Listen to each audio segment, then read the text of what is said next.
Hello, hello, hello. All right, so this is our lesson on nutrition and fun learning environments, how to create a learning environment. So those are very, very important aspects for children because we definitely want to make sure that we're promoting good health for healthy development of children, right? And also, we want to make sure that the environment in which we are in when we're babysitting, that we are able to create learning spaces that are fun, age appropriate, and safe. So that is very, very important. Okay. All right. So let's get started. So right here we have two diagrams, which is the food pyramid and then the my plate. So there is some history behind these two diagrams. So this was the food pyramid was something that I grew up on, learning about the 5 food groups and also how to implement health. We learned this in health class in elementary. We use this diagram to help understand how many servings of whatever foods for each food group, how many servings we're supposed to have. Just learning about the different foods within the food groups was really important. So we learned all those aspects about food. Now this diagram is about 30-something years old. So again, this is where I first started off with, just in again elementary school and so forth. Now, as food and the science of food has progressed, so has the technology, so has the research. So, it goes without saying that this diagram of food pyramid has morphed and has come into a more of a new type of diagram. And so this is the My Plate. Now I'm sure that you know about the My Plate because this was during the Obama administration, and Michelle Obama was pushing, the idea of exercise and healthy living for, youth and young children. So the My Food Plate was developed during that administration. And so what we're going to see is in the next slide, you will see a video about the progression of food in America, and you will see and analyze the differences and the similarities in the diagrams and how it has progressed over about a 30-year span. So this is what we're going to be focusing on, nutrition and nutrition education in this segment. So let's go to the next slide. Okay, so this is child food nutrition USDA phases of nutrition. This came from Stanford University, and so the lady is going to expound on the different diagrams and how food and food nutrition guidelines have progressed. Why is this important? Because we want to foster good nutrition for our children that we're babysitting. We ourselves need to understand the importance of nutrition. Also, always great to inform the children themselves about nutrition. You can create lesson plans on nutrition. It's really fun on different foods and so forth. So this is a great way to also be educated on nutrition, and also, again, you can create lesson plans and activities for the month about nutrition and foods and different cuisines, even the cuisines and foods from around the world, exposing them to those types of multicultural aspects of learning. So, you have to be educated on it. So we're going to analyze, examine, and really take a closer look at the progression of food as it pertains to the USDA nutrition guidelines. So I'm not sure if the video will work. I'm going to try to play it to see if it'll play it on video. And if it doesn't, I'll just put the links in the sharing space in the classroom, and then you can just click on the link and look at it yourself. Okay? All right, so we're going to try this.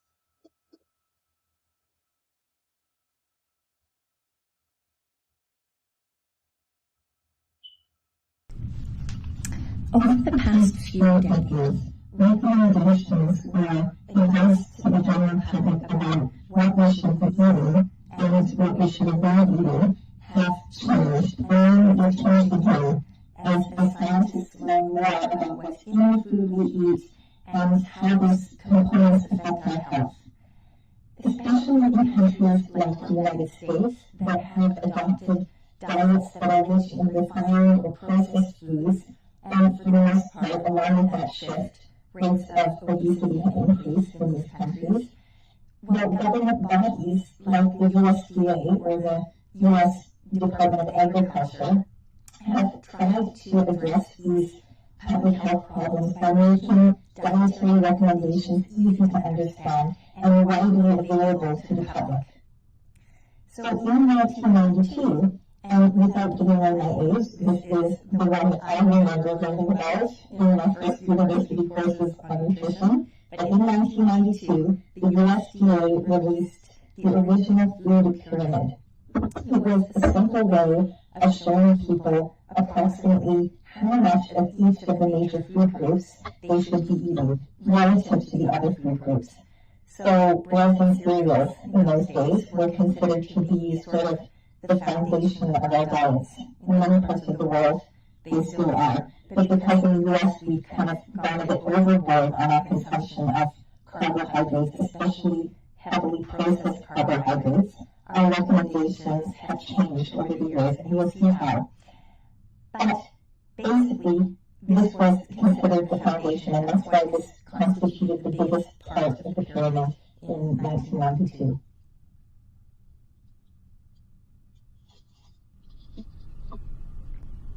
The next layer was divided into fruits and vegetables, and it was recommended that we eat 3 to 5 servings of vegetables and 2 to 4 servings of fruit every day.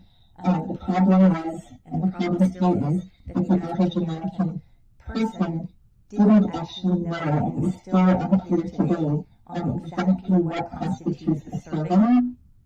So on this side we had our fruits, and here were our veggies, and we had 3 to 5 veggie servings and 2 to 4 fruit servings. Then above that we saw in decreasing quantities. On one side, protein foods like meats and legumes and eggs, beans and alternate sources of proteins. And then on the other side of that, we saw dairy products.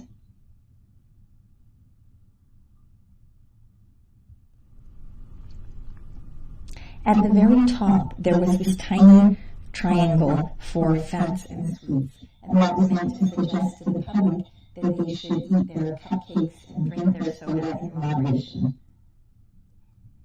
Okay, then in 2005, the USDA's Mind Pyramid was released, and I'm intentionally not putting a space between the words mind and pyramid because that's the way it was meant to be written.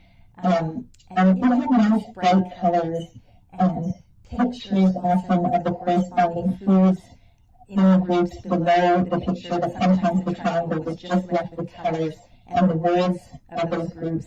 So here they are. There were the grains, vegetables, fruit, milk, and meat and meat alternates or protein foods. And then there was this tiny strip with a picture of a bottle of cooking oil. And again, that was visually kind of suggesting that we limit these sorts of foods in our diet. But by 2005, obesity rates were rising in the U.S., so the USDA added a flight of stairs and an active person going up those stairs.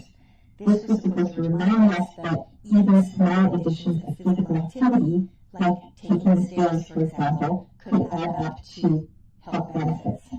Now, unfortunately, in reality, when overall caloric intake is far too high because of too many processed foods that contain much too much fat and sugar, then it's difficult to completely counteract that with physical activity alone. But it was a good way to introduce the idea that physical activity was an important part of living a healthy life, and that if one balanced that with a moderate consumption of food that in the end you would end up with a healthy balance.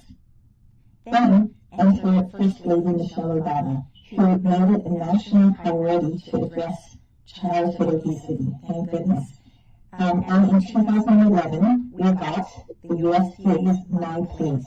It was a simple visual representation of a family meal, which was nice in many ways because it suggested that we actually sit down again and eat off of plates instead of consuming our meals at the bus stop or somewhere else on the run. My Plate was divided into 1/2 fruits and vegetables, and there was also a suggestion that more vegetables be consumed than fruits because the vegetables segment was a bit bigger.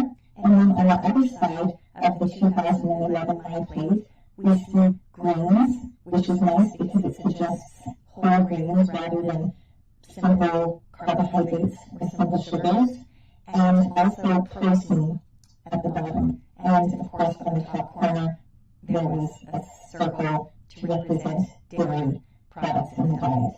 Now, the reason that this representation has been praised is that, firstly, it's more accepting of diverse food cultures and cuisines instead of drawing a ham or a loaf of bread, which might suggest that these are the foods you should be eating to fulfill your daily protein and grain allocation. This representation doesn't prescribe which foods, it just suggests the types of foods. But if this were really my plate, if I had, let's say, 2 or 3 wishes, I would add a few things. The first thing that I would add is a glass of water. I think we often forget how important water is in our children's lives and even in our own diets. I would also love it if there would be a way to just remind people to keep an eye on portion size, maybe something like this. It would just be a little reminder. Small plates are a great way to control portion size in the home if you use them most of the time. It just sets up a sort of a normal view of what a portion size is or what a reasonable portion size is. And then the last thing I'd love to add is some suggestion that variety in food in our diets is a good thing. So maybe a little rainbow on the fruit and vegetable side, or maybe the word variety written in like this. Variety is so important because it helps us to avoid any potential toxins in the food that we eat because we're not consuming a lot of a single type of food, and also it maximizes the spectrum of micronutrients or vitamins and minerals that we're getting in our foods because we're eating a lot of different types of fruits and vegetables. But in general, I think a diagram like my plate is an effective way to communicate a lot of information to a large number of people across a spectrum of ages and educational backgrounds. Okay, so very interesting information. So just give you something to think about. Why do you think that what are some of the differences and similarities in each one of the diagrams? So just think about that, the similarities that you saw, the differences that you saw. All of them carry, similar aspects from the original my plate pyramid. They carry the color coding in each one of the diagrams. Also, they carry the idea of proportion sizes and so forth in each one of the diagrams. Most of the foods were carried. All the food groups are carried throughout the diagram as well. And then as you can see the differences in them, the very first one with the food pyramid, what I grew up with, they had actual pictures of the different foods that were within that category. So it suggests that, okay, we should eat these foods in that category. And so the cultural aspects of food is different across all spectrums. Food is very cultural, and everybody has their own take on food. We might have similarities on ideas of how we should eat, what we should eat, but at the same time, there are uniquenesses and diversity in food and cuisine. So having those suggested pictures can um, give way to other cultures who are not familiar with the foods that we eat, that we should be eating this is the right thing to do, blah, blah, blah, blah, blah, in those food categories. But the My Plate gives a free range to whatever foods that are culturally successful to you or acceptable in your culture. Um, you know, they are just, they're suggested to that hey, I can eat this. Yes, this is a grain, within my culture, and so I could just, adhere to the portion size, and not really adhere to other cultural foods that are suggested. And so it just gives a more of a free range to those who are different or have different cultural ideas of what food is. They, people are not offended. They are still sticking to the cultural ideas of food, and so everybody's happy.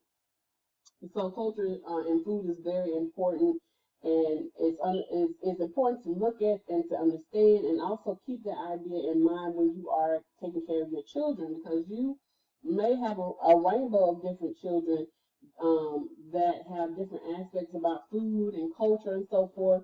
So we have to keep those cultural ideas in mind at all times. So that's really important. Okay, so the next thing that we're going to do is to analyze the different type of foods in a YouTube video. So this is a YouTube video. This lady's gonna be cooking for her daughter. So what you will do, you're gonna watch the video and think about the things that we learned about in nutrition. Are some of these foods that she's preparing and so forth, are they nutritionally sound? What are the good things that you saw in the video that were nutritious? What are some of the things that she could, improved on or could have added to make it more nutritious? So you have to keep in mind sometimes parents are on the go, and maybe before they leave, they just made like a pot of macaroni and cheese, and that's great. It's a good meal for lunch, for snack, for dinner, and maybe um, and gave them some juice or Capri Sun. You have to think, is this nutritiously sound for the child? What are some things that I could possibly add to make it a little more nutritious? So, again, parents are on the go, and some of your responsibilities may be, cooking, or feeding the children. So you have to think about those things when you are also teaching the kids, because nutrition is vital for the development of the children. Okay, and also too when they're full and they, got something nutritious, they're able to do their work, they interact with you, and a lot of times some kids are very temperamental when they're not, meet nutritional values, and they're not all the way full, or they get back hungry again, they get fussy. So those are some things that you need to think about as well.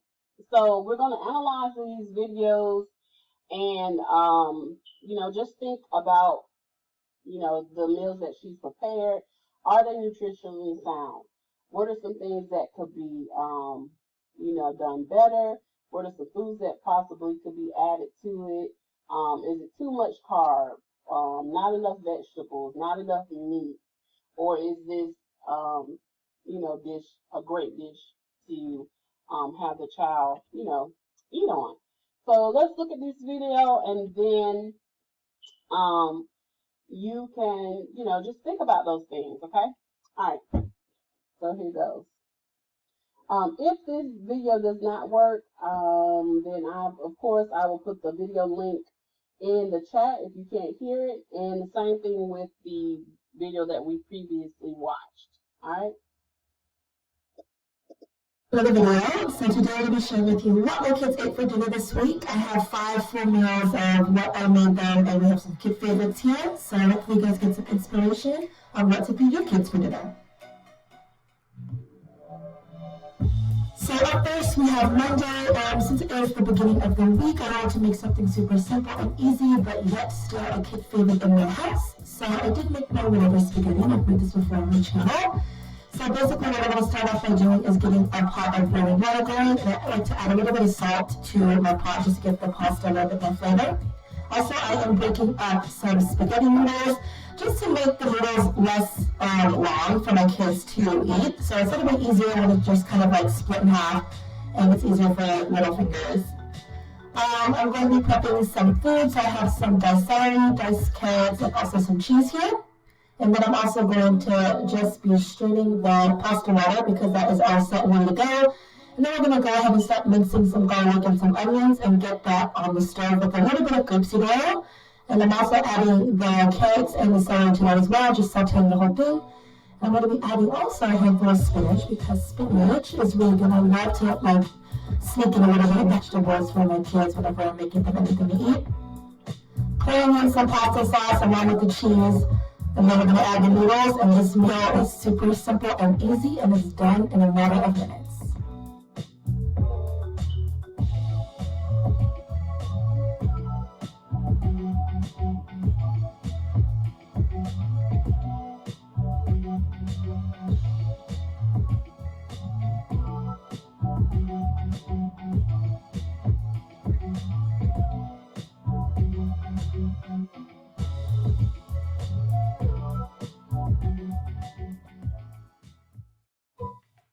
Up next on Tuesday, I made yet another simple yet delicious meal, and we have some broccoli cheddar soup here with some grilled cheese sandwiches and some fruit. So basically what we're going to start doing is making a grilled cheese sandwich, and I like to toast the bread on the stove with a little bit of grapeseed oil, and I just have some cheese slices here. Super self-explanatory, really easy. Bring a little bit more grapeseed oil on the other side of the bread. We're going to toss that, and you have this really nice golden, crunchy, delicious crisp on the outside of the bread. The kids love it. And also super simple. I just have some broccoli cheddar soup here that I picked up at Target, just in a little, pre-made to-go thing. And I just heated that on the stove and got that ready. My kids absolutely loved it. They love anything cheese. I just feel like kids just love cheese. And I love the fact that this had broccoli and carrots and snuck in a whole bunch of vegetables in that. Had some delicious grapes, ice cold grapes. Loved them. And definitely, I think it's safe to say that kids really loved it.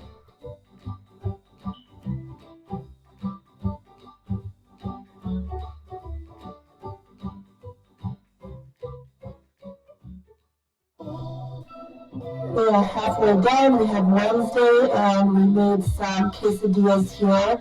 Also, you saw a lot of cheese and had to sneak in some vegetables. Basically, feel like these are my veggies. So far, everything's kind of got cheese with it. Basically, super self-explanatory. We're taking some tortillas, putting them on the stove, putting in some cheese. I usually do shredded cheese, but I didn't have that today, so we just did some sliced cheese, which is totally fine, and it melts just perfect anyways. And I just snuck in some diced tomatoes and some spinach. I always love to sneak in some vegetables for my kids, as I said before. Served it with some sliced oranges, and it was ready to go.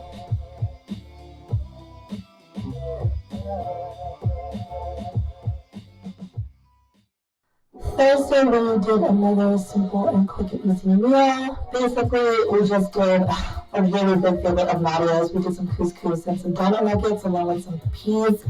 So basically, I just take some boxed couscous. This is by the brand Near East. I love this brand, so does my daughter. This is the mushroom flavor. She literally devours this couscous, and it cooks in like 5 minutes, super simple and quick. And right now, I'm going to take some donut nuggets. I'm just going to pop them in the microwave. And then I'm just going to kind of cook them through a little bit. And after that, I'm going to put them on the stove and kind of fry them up a little bit to give them a nice, crisp, crunchy, delicious yumminess on the outside. And now I'm going to remove the donut nuggets, and I'm going to fry the peas in the leftover oil that is in the pan. If you haven't had fried peas before, I definitely recommend that you try it because it is delicious.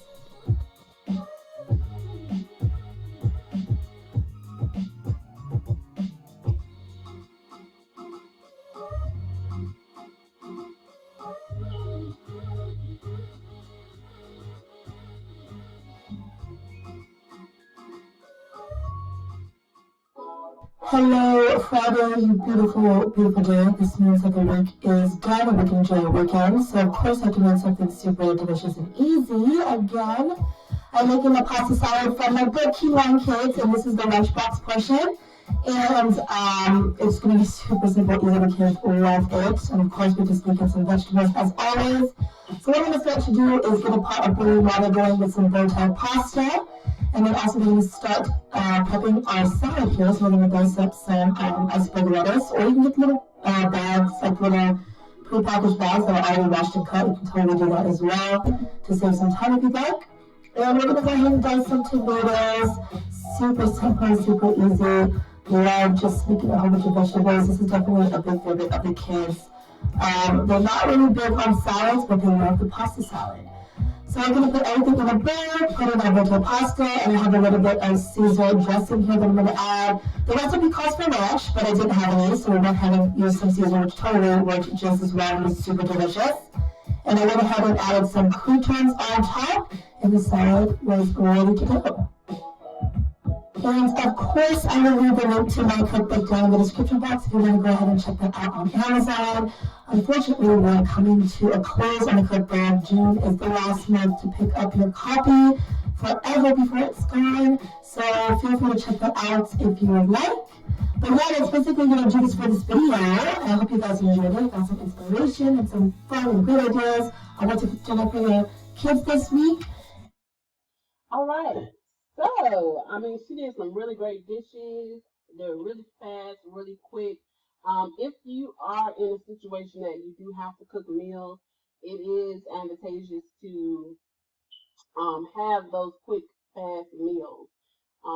And also, too, when you're cooking, it's important you still have to keep your eye on the child or the children. So you want to have them kind of close by, maybe sitting at the dinner table or in the breakfast nook, you know, or making sure that you can still see them and you're able to have access to them if anything happens. You don't want to be in, them in another room and you're cooking and so forth. You want to kind of have them very close by. So that's really important to keep in mind, Perhaps you can put them in the breakfast nook, give them some coloring activities, or put a whole bunch of books on the table for them to look at and read while you're cooking your meals. Perhaps maybe you want to do media time. Put the iPad there, put some educational on, or a great movie that they really like that'll keep their attention while you are cooking. So the point is to have supervision as you're cooking. That's very important. Enough supervision that they're not totally in the way or where the hot stove is and so forth, but there is a distance between, of course, the appliances and everything, unless you're doing a cooking meal with them and you're supervising. But if you're, just strictly cooking for them, cooking a meal, preparing a meal, whether it's a sandwich or whatever it is, you want to have them near you. Okay, so that's really, really important. So, just that quick note I want to give you on that. And then just think about the meals that she's cooked. She did an excellent job on some of the meals. They're quick, they're fast, and she knows what her children like. So that's important too. You got to know what the kids like, and you do that through building conversation with parents and just being around the family culture and knowing the children and knowing their likes, asking what they like is important. So she knows her children, and so the recipes are tailored to what they like, of course, and she's suggesting that to other parents as well who may have a similar taste. And again, as you can see, a lot of her meals were like the spaghetti is a one quick fix. You have your noodles, which are also your grains, or in this case, it could be your grain and your protein. She had vegetables, a lot of vegetables, the tomato sauce, the celery, the carrots, the spinach. So she has that. And also tomatoes are fruit, so really she had fruits and vegetables in her dish. So that was fruits, vegetables. She had her grain and her protein. Okay. And so, yeah, so she had all of her food groups in that one dish. So that was really cool.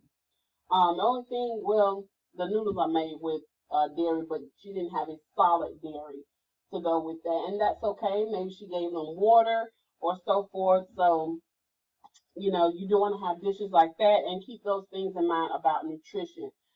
Some of the other things kind of lacked some of the nutrition um, um, in some aspects. If something could have been added, the broccoli cheese and the grilled cheese, um, you know, um, the cheese could also be a protein, so she had a lot of protein in there. The cheese and the broccoli, of course, had milk, which the dairy was there. She did have vegetables um, in there as well. What else? Yeah, she did pretty good on that one. So that was okay. I think it had a look for me. It had a little bit too much cheese going on there, but I probably would just have the soup and perhaps just a plain garlic bread would have been really good with that, and kind of knock down the cheese because sometimes that cheese when they're young can kind of stop them up a little bit. And I probably would have added some real vegetables in there. Not to say the vegetables are not real in there, but maybe a fresher vegetable just to give it more nutrition in the soup. So I probably would have, maybe steamed some carrots or something like that, added some carrots to the soup. But again, these are quick, fast, and still have nutritional value in it. So those are some things that you need to think about as you are taking care of your children, making sure that they have a nutritious meal. Okay. All right. So that's that. Let's go on to the next. So we're going to switch back to the PowerPoint.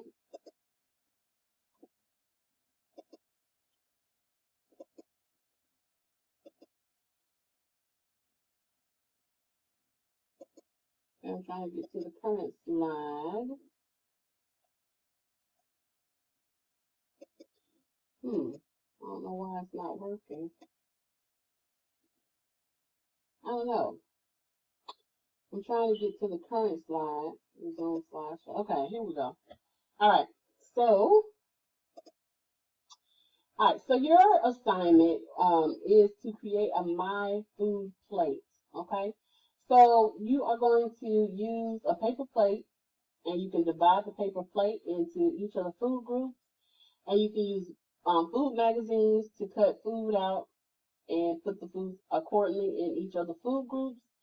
Or you can create your own through coloring and drawing the foods on the plate,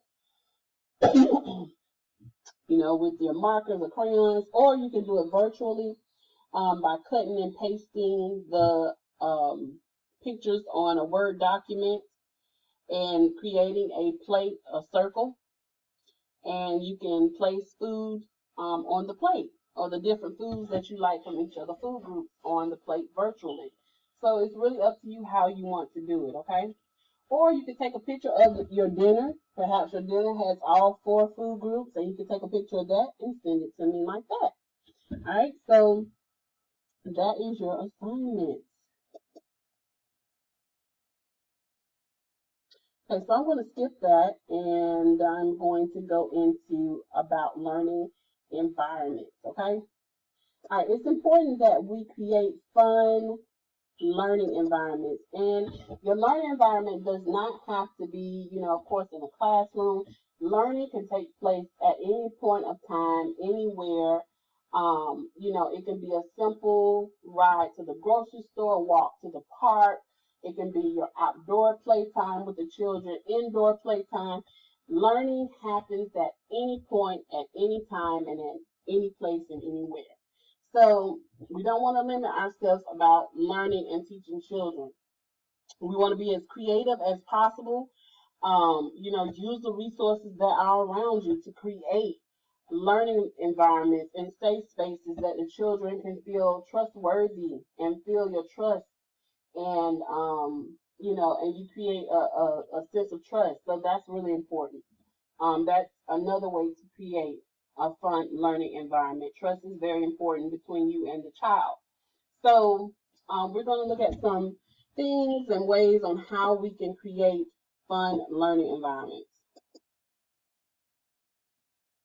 Okay.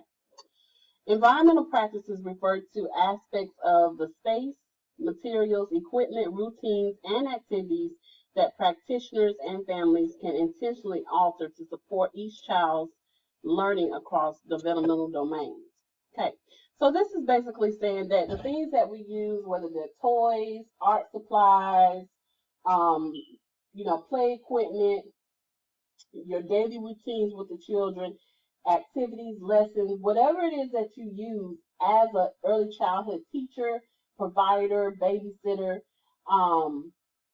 it's our job to make sure that these things support the child's learning and their development, and the development from all domains. So that means their physical, their mental, their language, okay, their social emotional uh, development. All of those developments should be, inclusive in, whatever you do, whether it's a lesson, the toys they play with, the art activities, all of those things need to be connected in order to make sure that the children are learning and that they are developing in a very holistic and healthy way. Okay, so that is our job as babysitters, as informal caregivers.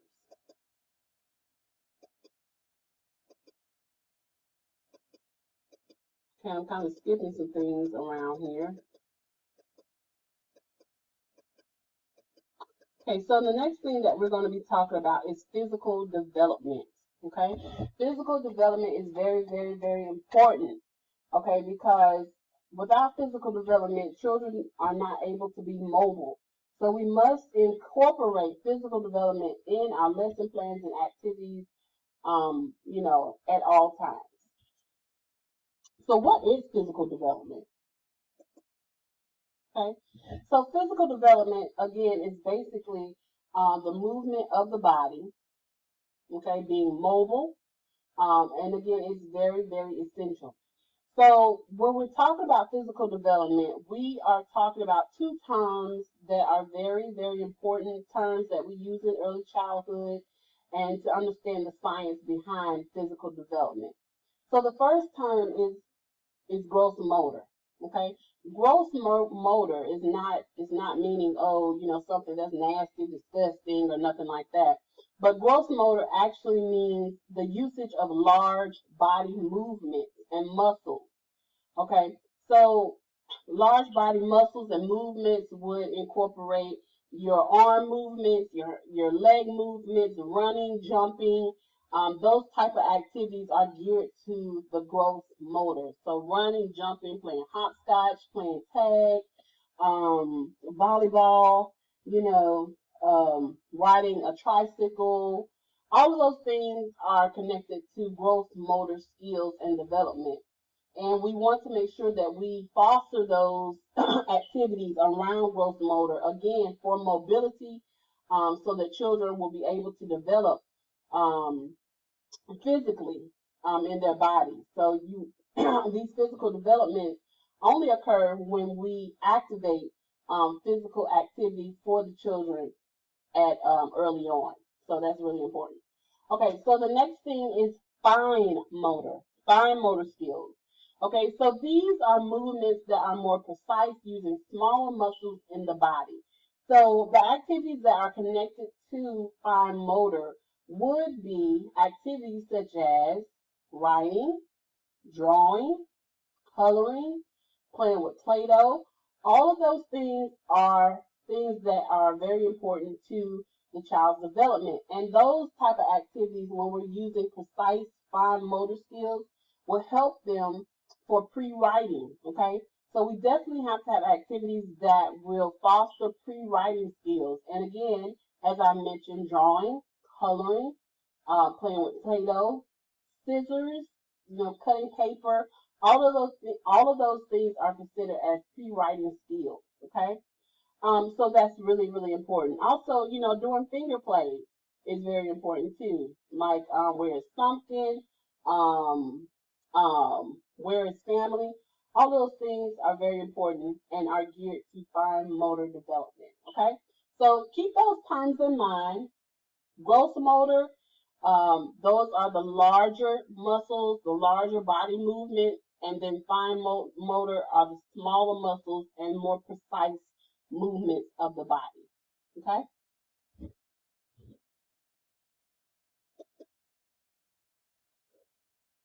Now, another very important aspect about human development are the three domains of human development. Okay?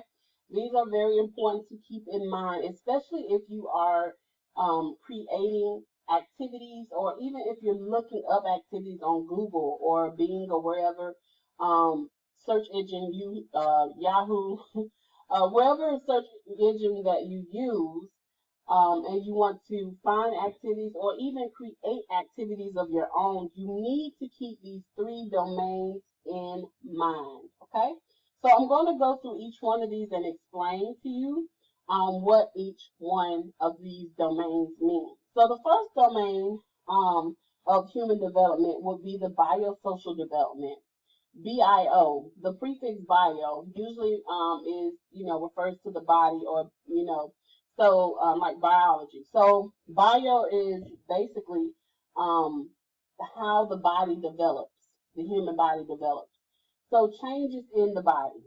A lot of changes go on, from even in the womb of the mother up until adulthood. We are constantly changing and evolving each and every day.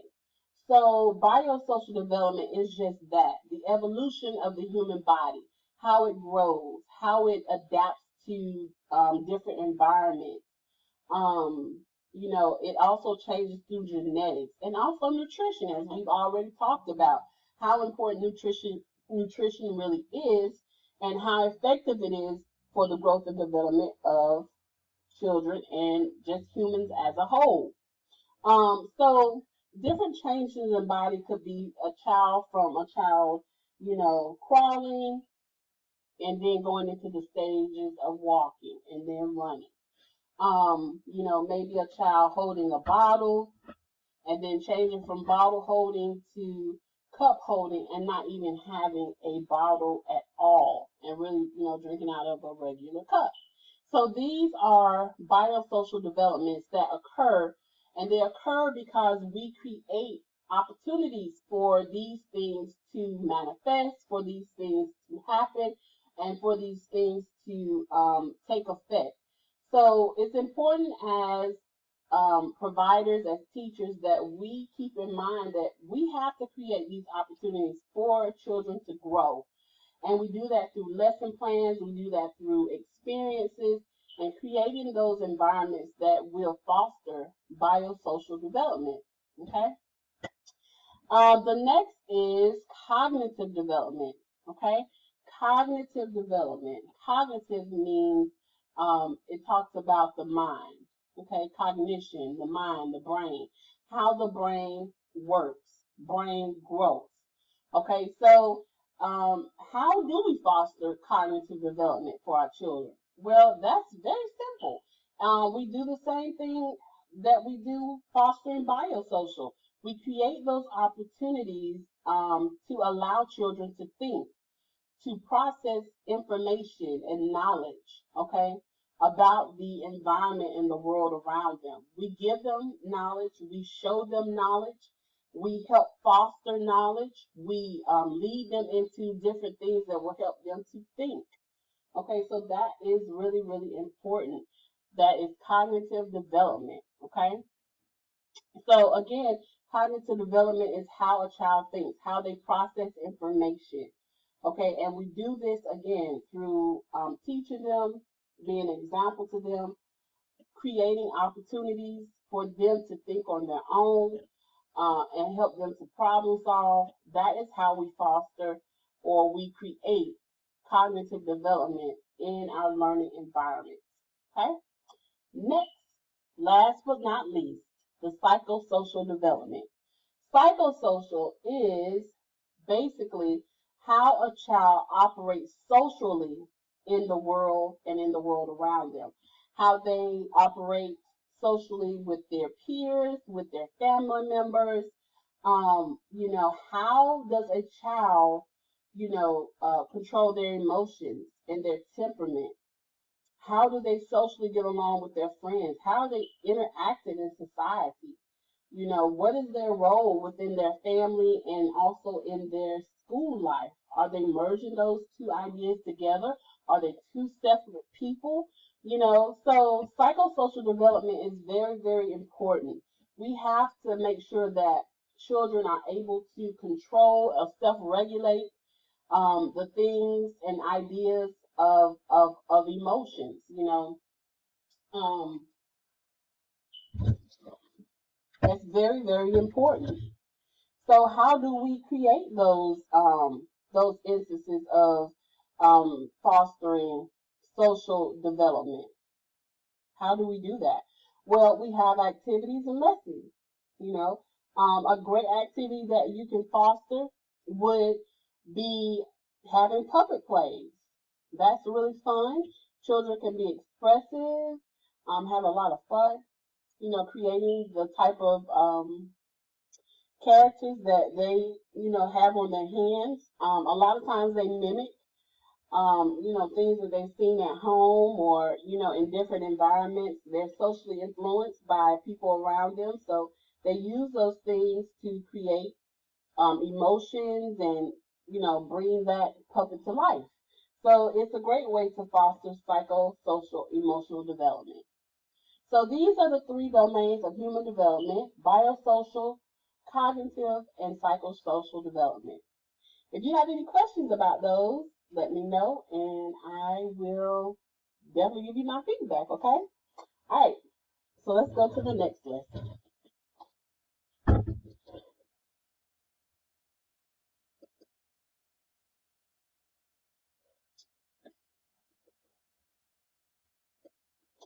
So this is our next slide, and it's benefits of physical development. Now I'm going to try to play it, or I'm going to play it. Not sure if you can hear it.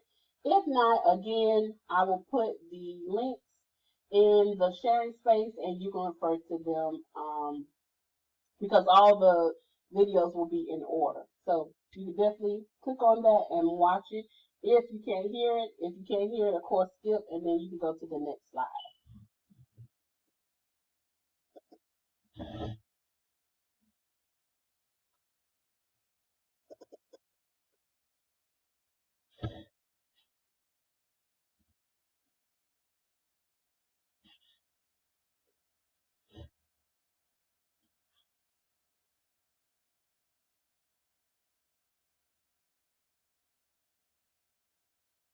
Still having some problems with my internet.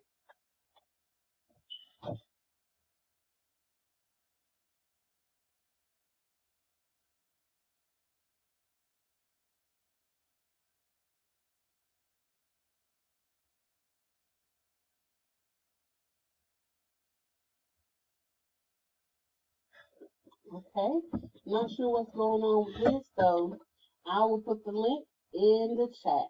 All right.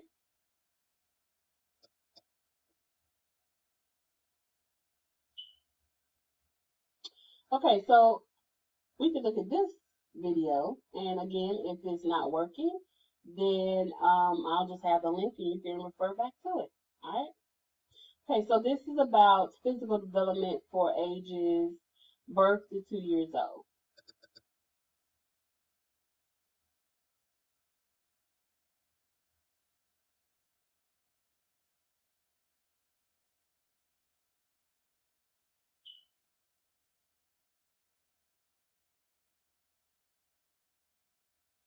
Okay, this isn't working either. All right. All right. So these are some examples of activities that you can actually do with your children that will foster gross motor. And again, gross motor are the large muscles in the body. Okay. So throwing a ball, walking on a balancing beam, running, jumping, hopping, riding on a toy, playing with a push toy, tummy time, doing a flip. So those are all gross motor skills that children can do that will help foster the large muscles. And then you have the fine motor, okay? And these are the usage of hands, even your feet and toes.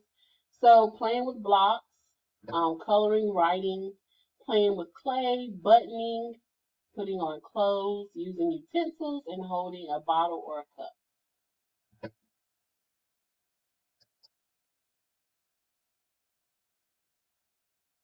Another example of physical development would be music and movement, which is very, very important.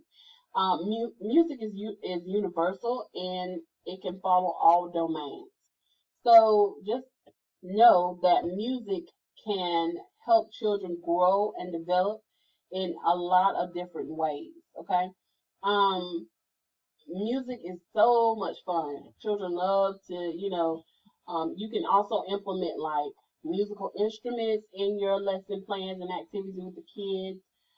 You guys can, you definitely use YouTube and pull up different songs you guys can dance to. A simple dance is a lot of fun. You can do yoga, just all kind of great fun musical and movement activities is very vital for children. And how does music benefit children? It helps them to read, okay? Because as we read, there are rhythmic patterns. Our voices fluctuate up and down, up and down. There's a rhythm in reading. So when children listen to different types of music, that also correlates with the type of rhythmic patterns that they hear in music and also in reading. And also it fosters good listening skills. Um, Phonological skills as far as them understanding vowel sounds and the learnings of different letter sounds. Hand-eye coordination when they're playing instruments, hand-eye coordination, when they're doing different movements. So music is very, very fundamental to children. If they're playing instruments, musical instruments, it has mathematics with that. There's a science behind music as well. So all of these things fosters the domains of biosocial, psychosocial and cognitive development when we are fostering or promoting music and movement in the classroom. So that's really, really vital.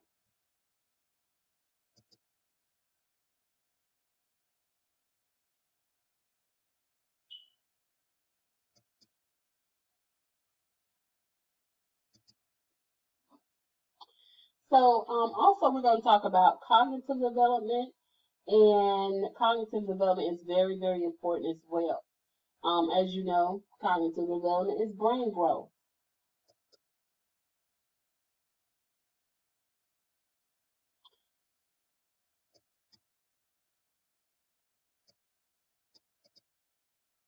So there are different parts of the brain, okay?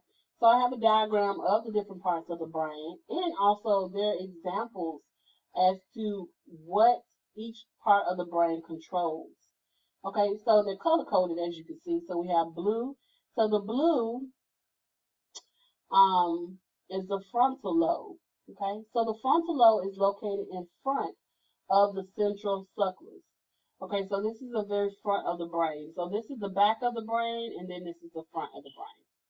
Okay, and this controls reasoning, planning, parts of speech, concern movement, emotions, and problem solving. So in order to stimulate the frontal lobe, we want to have activities that are going to do just that. So perhaps parts of speech. You want to maybe introduce different vocabulary words, or even read a book to the children so they can learn new words. Okay. Movements. Okay. Again, music. You have movement, music and movement, and problem solving. This can happen, in a social setting, or you can do sequence cards, do mathematics to help stimulate the frontal lobe. And then you have the parental lobe, okay? And this is in yellow, okay? Um, and so the parental lobe is behind the central sulcus. So this is kind of right behind the frontal lobe. And this is the perception of stimuli such as touch, pressure, temperature, and pain. Okay.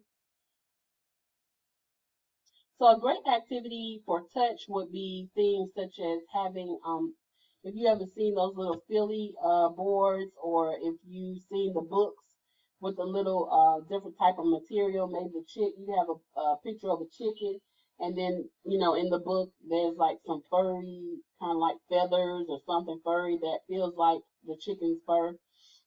They have texture books, so that's really important too, to help them with the sense of touch. So that is a great way to stimulate the parental lobe.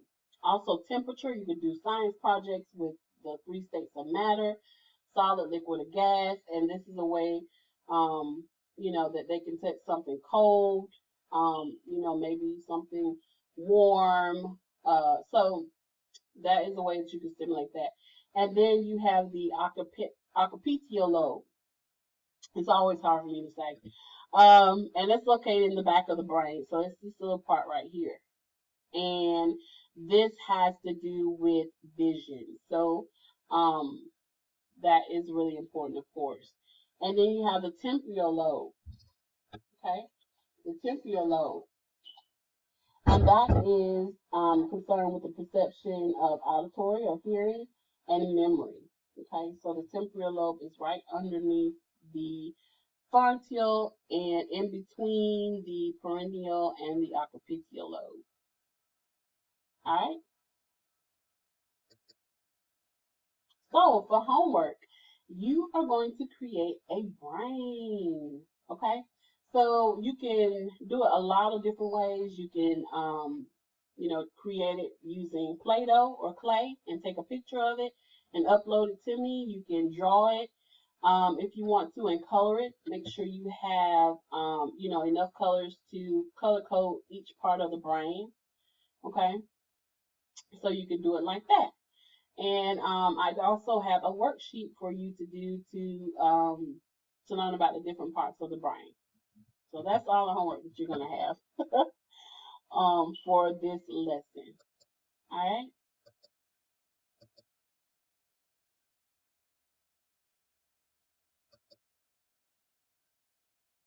Okay. So this is the directions to the creating a brain.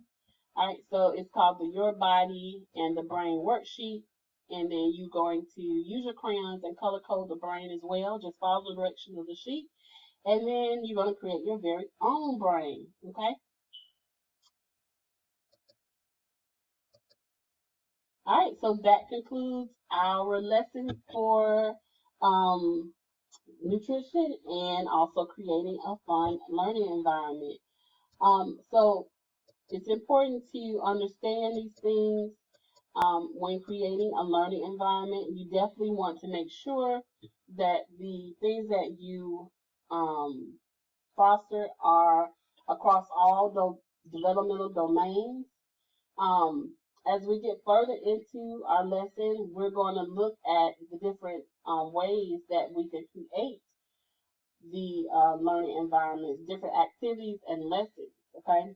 But it's very important to understand the 3 domains so that you can pick these lessons and have a goal behind choosing the lessons for the children so that you can hit each one of those domains. So we're going to dive deeper later on in the lesson about fun learning environments, but it's important to understand the science behind it, okay? So your homework again is creating your brain and the brain worksheet, okay? And you're going to do the My Plate activity as well. All right. So I can't wait to see your homework and everything.